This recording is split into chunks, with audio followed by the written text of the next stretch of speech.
Hi, ഇന്ന് ഞാനൊരു banana ചോക്ലേറ്റാണ് കേട്ടോ ഉണ്ടാക്കാൻ പോകുന്നത്. ചുമ്മാ ഒരു വെറൈറ്റി പരീക്ഷിക്കാമെന്ന് വിചാരിച്ചു. അങ്ങനെ ഇത് ഉണ്ടാക്കാൻ വേണ്ടിയിട്ട് ചെറിയൊരു കഷ്ണം ശർക്കര ഞാനങ്ങ് ഉരുക്കി എടുത്തിട്ടുണ്ടായിരുന്നു.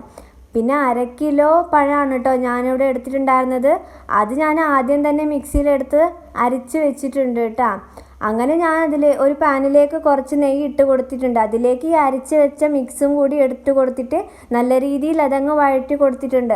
സംഭവം ഒരു 1/2-3/4 മണിക്കൂർ അങ്ങ് വഴറ്റി കൊടുക്കണം. എന്നാലേ അതൊരു ബ്രൗൺ കളറിലേക്ക് ആവുന്നത് വരെ നമ്മളത് ചെയ്ത് കൊടുക്കണം കേട്ടോ. അങ്ങനെ ഞാനിത് ഒരു 3/4 മണിക്കൂറൊക്കെ ആവുന്നത് വരെ വഴറ്റി കൊടുത്തിട്ടുണ്ട്. സംഭവം ഇവിടെ ബ്രൗൺ കളറായിട്ടുണ്ട് കേട്ടോ.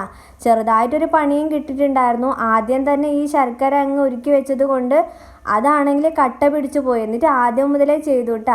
എന്നിട്ട് ഞാനിത് ഈ ബനാന മിക്സും പിന്നെ ശർക്കരയും കൂടി കൂട്ടി നന്നായിട്ട് വഴറ്റിയെടുത്ത് ഈ ഷേപ്പിൽ അങ്ങ് ആക്കി കൊടുത്തിട്ടാണ്. ടേസ്റ്റ് ചെയ്ത് നോക്കുമ്പോൾ നല്ല ടേസ്റ്റ് ഉണ്ടായിരുന്നു.